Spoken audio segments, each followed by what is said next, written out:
और चलिए बात करते हैं राजस्थान के चुनावी रण की, जनसभाओं की और प्रचार प्रसार की। राजस्थान के चुनावी रण में 17 नवंबर से बीएसपी सुप्रीमो मायावती का प्रवेश होगा। बीएसपी सुप्रीमो मायावती राजस्थान में 8 चुनावी जनसभाएं करेंगी।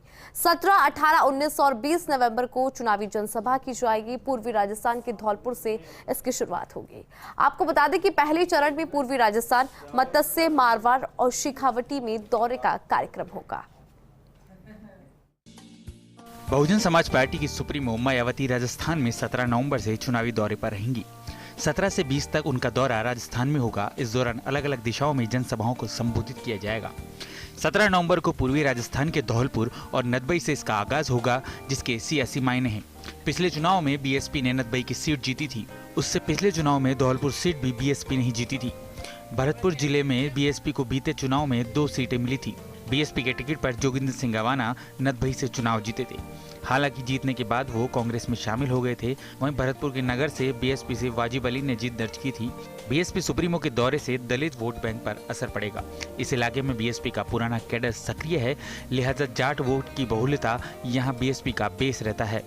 17 नवंबर को मायावती की धौलपुर और नदबई में जनसभा होगी। 18 नवंबर को अलवर जिले के बानसूर में बीएसपी सुप्रीमो मायावती जनसभा करेंगी। वहीं 19 नवंबर को करौली और गंगापुर सिटी में चुनावी रैली को संबोधित किया जाएगा। इसके अलावा 28 नवंबर को शेखावटी के खेतड़ी और नागौर के लाडनू में जनसभा कार्यक्रम रखे गए हैं। इन सभी सीटों पर दलित वर्ग के मतदाता 30,000 से अधिक हैं। सामान्य वर्ग की सीटों पर बीएसपी उम्मीदवार को हाथी के सिंबल पर मत मिलने की संभावना अधिक होती है। यही कारण है कि बीएसपी के अधिकांश विधायक सामान्य सीट पर सामान्य वर्ग के उम्मीदवार के तौर पर जीते हैं या फिर एसटी वर्ग से जीते हैं। इस बार भी बीएसपी ने कुछ प्रमुख सीटों पर फोकस किया है। इनमें धौलपुर, बाड़ी, राजाखेड़ा, भरतपुर, नदबई, डीग कुम्हेर, कामा, नगर, बयाना, रूपवास, करौली, टौड़ा भीम, हिंडौन, सपोटरा, गंगापुर, बांदीकुई, महुआ, दौसा, किशनगढ़बास, बानसूर, खेतड़ी, उदयपुरवाटी, नीम का थाना, राजगढ़, सादुलपुर, चौमू, मसूदा और साचौर शामिल हैं। राजस्थान में बीएसपी एकमात्र विपक्षी दल है जिसने सबसे पहले उम्मीदवारों की घोषणा की थी। बहुजन समाज पार्टी का एक जमाने में बोलबाला था। इससे राजस्थान भी अछूता नहीं था। बीएसपी के बैनर तले आज नहीं बल्कि पहले भी विधायक चुने गए हैं और विधानसभा में पहुंचे। अब की बार फिर से बीएसपी के 6 विधायक जीते, लेकिन पहले की तरह इस बार भी 6 विधायकों ने हाथी के सिंबल से जीतकर हाथ का दामन थाम लिया था। इस बार बीएसपी ने तय किया है कि कैडर बेस उम्मीदवार को चुनावी समर में उतारा जाए, जो विधायक बनने के बाद टूटे नहीं।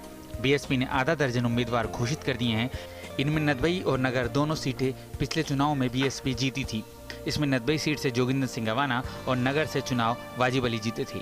बीएसपी ने नदबई से भरतपुर के पूर्व जिला प्रमुख और जाट नेता खेमकरण तोली को, नगर से मुस्लिम चेहरे और समाज सेवी खुर्शीद अहमद के अलावा धौलपुर से कद्दावर ब्राह्मण चेहरे बनवारी लाल शर्मा के रिश्तेदार और पूर्व निकाय चेयरमैन रितेश शर्मा, खेतड़ी से मनोज घुमरिया, बानसूर से मुकेश यादव, करौली से रविंद्र मीणा, गंगापुर से रंगलाल मीणा के समर्थन में बीएसपी सुप्रीमो मायावती जनसभा करेंगी।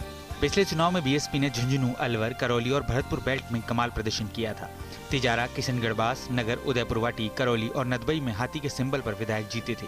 16% के लगभग वोट बीएसपी को केवल अलवर जिले में मिला था। यहाँ 2,90,000 के वोट मिले थे।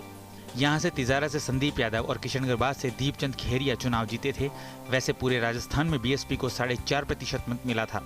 पिछले चुनावों में मत्स्य और मेवा क्षेत्र में हाथी का ग्राफ बढ़ा और मायावती का प्रभाव काम आया। Yogesh Sharma, first Indian news, Jaipur.